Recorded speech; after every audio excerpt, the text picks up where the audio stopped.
watching Trump encouraging violence in his rallies, based on your commitment to nonviolence, what was that like for you to experience this campaign? Well, it is very hard and very difficult to see the nominee of a major political party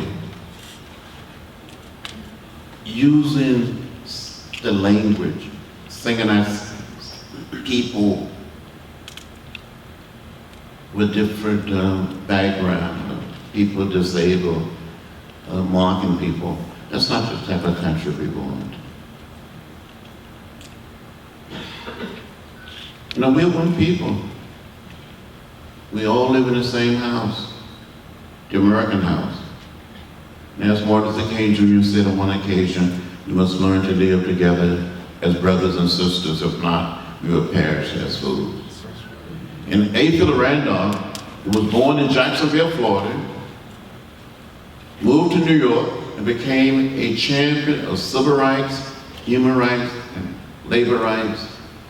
Unbelievable man. He would say from time to time, well, if you cannot say something good about somebody, just don't say anything. And when we were planning the march, he would say, brethren, maybe our foremothers and our forefathers all came to this great land in different ships, but we're all in the same boat now. So I think in America today, we need to humanize our politics, humanize our institution, and all of us just be a little more human. And be prepared to forgive. You know, I was beaten during the Freedom Rides in 1961, left bloody, unconscious, at a Greyhound bus station in Rock Hill, South Carolina. My seatmate was a young white gentleman. The two of us tried to enter a so-called white waiting room. We were left in a pool of blood. Years later, and this is May 1961, same year President Obama was born.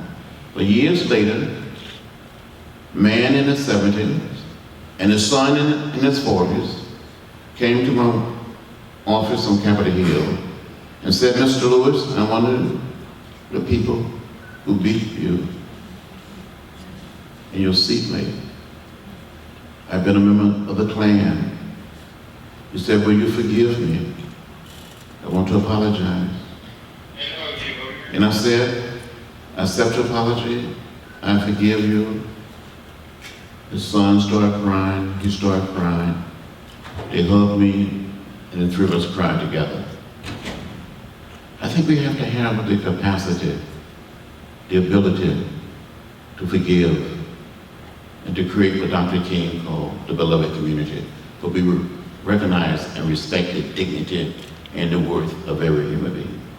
That's what the struggle was all about.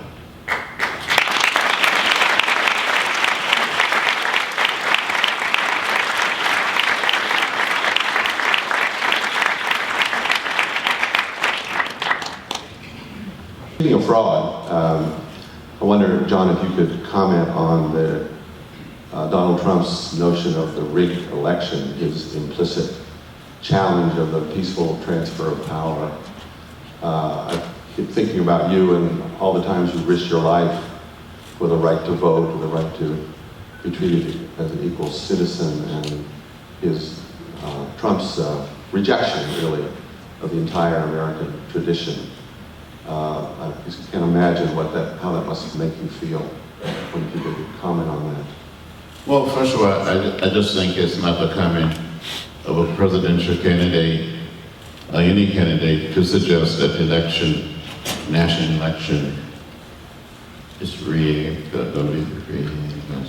Somebody trying to steal this or steal that or make something else happen. I just, you know, I don't want to become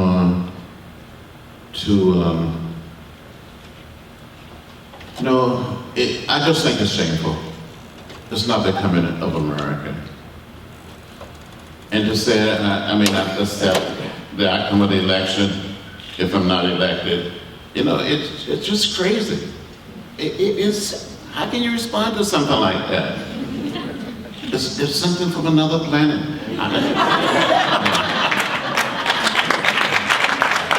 another universe. I followed every presidential election since I was 20 years old, since the election of President Kennedy. And I've never, ever seen anything like this. It's shameful. But we would get there. It's going to work out. So I said, especially to the young people, to the students, don't get lost in the sea of despair. Be hopeful, be optimistic. It's going to work out. And don't give up on offering yourselves as public servants and getting involved in American politics. You can do it. When I was growing up, we hadn't heard of the internet. A website, what is that? Facebook. You have all the learning and know-how to lead our country to greater heights. So just get out there and push and pull and do it. Be brave, be courageous, be bold. Never, ever give up. Never get lost in the sea of despair. Just go for it. I just want to know if any of the politicians or if you guys have thought about how did we get here when somebody like Donald Trump can actually be running for the president of the United States? I've lived through 2 rounds of trickle-down economics, and everybody's forgotten about double-digit interest rates on your house. In my 30s, I gave up on ever owning a house, not because I couldn't afford the house, but because I couldn't afford the interest rate. So I don't understand how we as a country have that kind of amnesia. I mean, I don't think I have the stamina to live through another round of trickle-down economics and the kind of policies that are coming out for working class individuals. I am a registered nurse and have been doing that for 30 years. And with the Republicans in Congress, in their willful obstruction of the Affordable Care Act, it's made, people blame the president and the Democrats for that. And a lot of it is the governors who didn't take the subsidies from the government to help people pay for it. And you hear none of that when you're listening to CNN and to these other conversations about what's happening in healthcare and what's happening in the country now. I, as a 54-year-old woman who have lived through some history, I can't understand how we got here. I don't know what happened. Well, the only thing I would say, you can help repair it, you can help fix it by electing Charlie Crist. Let me just give you 1 or 2 examples. When President Barack Obama, the evening after he was inaugurated, the Republican leadership in the House as well as in the Senate met that evening and said we will not cooperate with him. We will make him a one-termer. If my mother was still around, she would say that this president, Barack Obama, had been called everything but a child of God. Yes. They wanted to see the man fail. And I have never seen, we should want to see a president succeed for the sake of our country.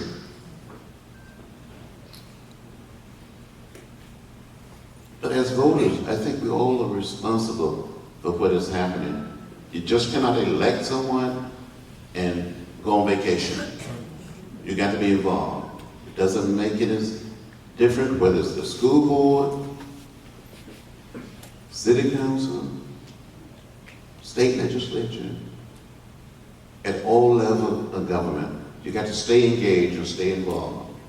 Okay?